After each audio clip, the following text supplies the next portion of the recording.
From the PEP Radio Newsroom, this is the News Blast for this hour. A federal judge in California has blocked the Trump administration from enforcing anti-diversity and anti-transgender executive orders and grant funding requirements that LGBTQ plus organizations say are unconstitutional. U.S. District Judge Jon Tigar said Monday that the federal government cannot force recipients to halt programs that promote diversity, equity, and inclusion or acknowledge the existence of transgender people to continue to receive grant funding.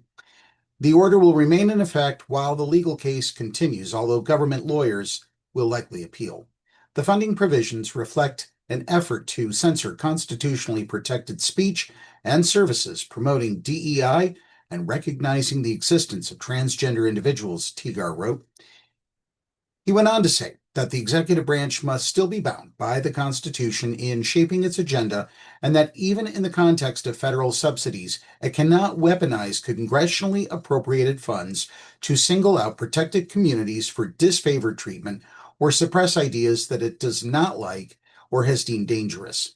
The plaintiffs include health centers, LGBTQ plus services groups, and the Gay, Lesbian, Bisexual, Transgender Historical Society.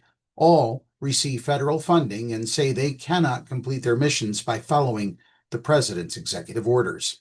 The San Francisco AIDS Foundation, one of the plaintiffs, said in 2023 it received a 5-year grant from the Centers for Disease Control and Prevention to expand and enhance sexual health services, including the prevention of sexually transmitted infections.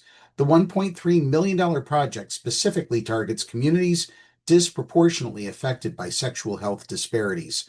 But in April, the CDC informed the nonprofit that it must immediately terminate all programs, personnel, activities, or contracts that promote DEI or gender ideology.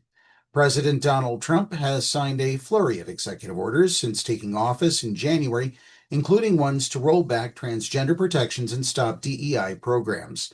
Lawyers for the government say that the president is permitted to align government funding and enforcement strategies with his policies.